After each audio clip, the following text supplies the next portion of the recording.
पूरी दुनिया में शादी की तकरीब हर मजहब और सकाफत में मुनफरिद अंदाज में मनाई जाती है,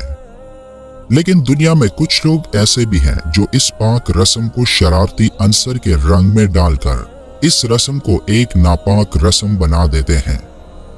इस वीडियो में हम आपको इस दुनिया की सबसे मक्कार कौम यहूदियों की शादी के बारे में बताने वाले हैं कि ये लोग अपनी शादियों में कौन से शर्मनाक काम करते हैं। आप यकीन नहीं करोगे कि यहूदी इसराइल में सबके सामने अपने खूनी रिश्तों के साथ किस तरह शादियां करते हैं। दुनिया में यहूदी वो कौम है जिसने अपने ही मजहब में अपनी मर्जी की ऐसी तब्दीलियां की हैं कि जिनसे खुद बहुत सारे यहूदी भी नावाकिफ हैं, और तौरात में भी ऐसी तब्दीलियां की गई जिनका मकसद यहूदियों को मुकद्दस सरजमीन फलस्तीन में आबाद करना था। यहूदी शायद वो वाहिद कौम है जो अपने कौम के बासियों के अलावा किसी और कौम या मजहब में शादियां नहीं करते, और ये इसलिए ताकि इनकी नस्ल बढ़ सके और ये अपने खुद के बनाए मजहब को और वसी कर सकें। लेकिन इनकी शादियां इनके उस मजहब के बिल्कुल बरक्स होती हैं जिनके बारे में तौरात में अहकाम इलाही मौजूद है। इनके खुद के बनाए मजहब में एक यहूदी आदमी अपनी भतीजी या भतीजे से शादी कर सकता है, लेकिन इनके मजहब में ये बिल्कुल मना है कि एक यहूदी औरत अपने भाई के बेटे या अपनी बहन के बेटे से शादी करें। इनकी शादी की तकरीब में दुल्हन अपने पूरे जिस्म को छुपाती है, यहाँ तक कि अपने चेहरे को भी, ताकि तकरीब में मौजूद मेहमान उनकी दुल्हनों को ना देख सकें और जान सके कि ये कौन है। इनका रबी इनको दुआएं देता है, और ये सब यहूदियों के उन खानदानों में ज्यादा है जो अपने मजहब की तालीमात पर सख्ती से अमल करते हैं। यहूदियों का मानना है कि एक 13 साला लड़का और एक 13 साला लड़की भी शादी कर सकते हैं, लेकिन आज के दौर में इस मामले में तरमीम की गई, और अब इनका मानना है कि 12 साल का लड़का और लड़की भी शादी कर सकते हैं। इनका सबसे शर्मनाक अकीदा ये है कि एक मर्द दूसरे मर्द से और एक औरत दूसरी औरत से शादी कर सकते हैं, जिसे हम जिन्स परस्तों की शादी कहा जाता है, और जिस अकीदे को ये लोग आज दुनिया के कोने कोने में फैला रहे हैं। लेकिन इनमें ऐसे भी यहूदी हैं जो इस हम जिन्स परस्त शादियों के खिलाफ हैं और इन्हें अपने मजहब के खिलाफ बात समझते हैं। ज्यादातर यहूदी दूसरे मज़ाहिब के लोगों में शादी करने के खिलाफ हैं, और इनका एक और अजीबो गरीब अकीदा जो इन यहूदियों ने खुद अपने आप पर मुसल्लत किया है, वो ऐसी औरत के बारे में है जिसका शोहर मर चुका हो लेकिन उनकी कोई औलाद नहीं हो, तो तब उनके मुताबिक उस औरत की शादी रजामंदी से या जबरदस्ती उस फौत शुदा शोहर के भाई से कराई जाती है, और किसी और यहूदी को उस बेवा के साथ शादी की इजाजत नहीं होती।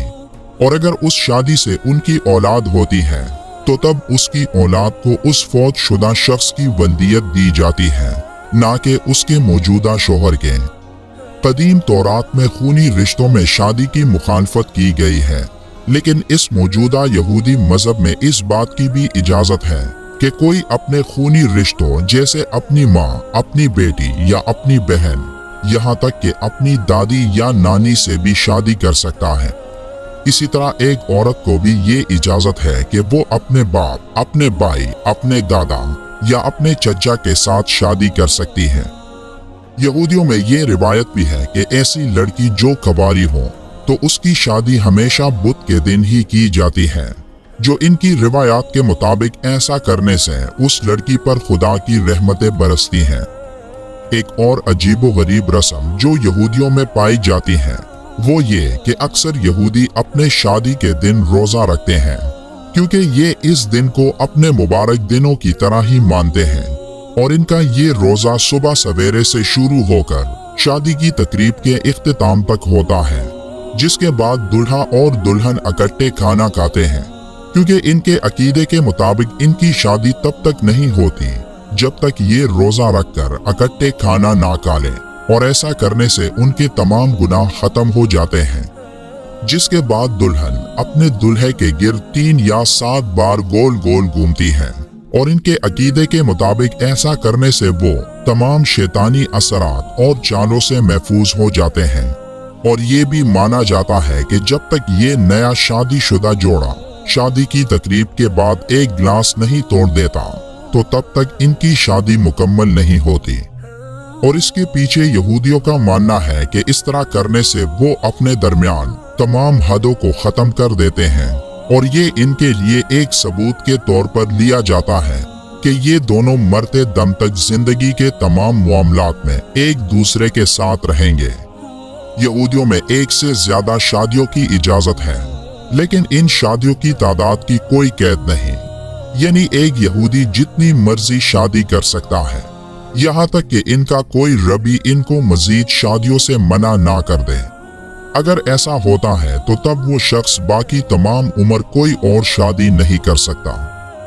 यहूदियों में तलाक का भी एक दिलचस्प अमल होता है और वो ये कि अगर कोई शख्स अपनी बीवी को तलाक देना चाहता है तो वो बगैर किसी वजह के अपनी बीवी को तलाक दे सकता है और तलाक की सूरत में वो अपनी बीवी को उसी वक्त अपने घर से निकाल देता है और कोई उनसे ये नहीं पूछ सकता कि उसने अपनी बीवी को तलाक क्यों दी। तलाक के बाद ये लोग खिंजीर, ऊंट और खरगोश का गोश्त नहीं खा सकते, यहाँ तक कि ये खुद को किसी भी किस्म की मछली खाने से भी रोक लेते हैं। इनके लिए सिर्फ वही खुराक हलाल होती है जिसे चीला गया हो और हर बड़े स्टोर में लेबल लगाकर ऐसी अशिया को रखा जाता है ताकि जो तलाक याफ्ता अफराद होते हैं सिर्फ वही इन चीजों को खरीद सकें। यहूदी अपने मजहब के सिवा किसी दूसरे मजहब के शख्स के साथ खाना खाने को भी बुरा समझते हैं। यहूदी अपनी इबादत करने से पहले सिर्फ अपने हाथों को धोते हैं और फिर एक बड़ी चादर अपने कंधों पर ओढ़ लेते हैं और ये ख्याल रखा जाता है कि उस चादर को किसी औरत ने उससे पहले ना पहना हो, वरना तो वो चादर कोई भी यहूदी इबादत के लिए इस्तेमाल नहीं करता। और एक यहूदी इस खास चादर को सिर्फ अपनी इबादत के दौरान ही पहन सकता है, यहाँ तक कि जब वो मर जाता है तो उसे उसी चादर में लपेटकर दफनाया जाता है। यहूदियों में एक लड़का 13 साल से और एक लड़की 12 साल से अपनी इबादत शुरू कर सकते हैं और जैसा ही एक लड़का या लड़की इस उम्र तक पहुंच जाए तो उन्हें उनके इबादत खानों में लाया जाता है, जहां वो इसकी एक बाकायदा तकरीब मुनक्कद करते हैं और खुशियां मनाते हैं कि खुदा ने उनके बेटे या बेटी को अपनी इबादत के लिए चुन लिया। यहूदियों के नजदीक इस चादर की बड़ी अहमियत है क्योंकि इनका मानना है कि ये वही चादर है जो ताबूत सकीना में मौजूद था और जिसे उन यहूदियों से चुराया गया था, जिस ताबूत का जिक्र कुरान मजीद की सूरह अल बकरा की आयत नंबर 248 में इन अल्फाज के साथ मौजूद है। और पैगंबर ने उनसे कहा कि उनकी बादशाही की निशानी ये है कि तुम्हारे पास एक संदूक आएगा जिसको फरिश्ते उठाए हुए होंगे, उसमें तुम्हारे परवरदिगार की तरफ से तसल्ली बख्शने वाली चीजें होंगी और कुछ और चीजें भी होंगी जो मूसा और हारून छोड़ गए थे। अगर तुम ईमान रखते हो तो ये तुम्हारे लिए एक बड़ी निशानी है। यहूदी ये दावा करते हैं कि वो उस बड़ी चादर को एक दिन दोबारा हासिल कर लेंगे जो उनसे छीन ली गई थी, और ये तब ही होगा जब उनका मसीहा यानी दज्जाल इस दुनिया में आएगा और तब यहूदी पूरी दुनिया पर अपनी हुकूमत करेंगे। इन यहूदियों का दावा है कि उनकी वो चादर जिसे एक ताबूत यानी ताबूत सकीना में छुपाया गया था, वो उसी जगह छुपाई गई है जहां आज मस्जिद अक्सा है, और इसीलिए इन यहूदियों ने मस्जिद अक्सा को अपने तीसरे हैकल के तौर पर तस्लीम कर लिया है और ये यहाँ से मस्जिद अक्सा को गिराकर अपना तीसरा हैकल बनाने की कोशिशों में लगे हैं ताकि उस दौरान वो उस ताबूत को तलाश कर सकें और उसमें मौजूद उस चादर को निकाल सकें। उम्मीद है आज की ये वीडियो आपको अच्छी लगी होगी। मिलते हैं एक और वीडियो में, तब तक के लिए अल्लाह हाफिज।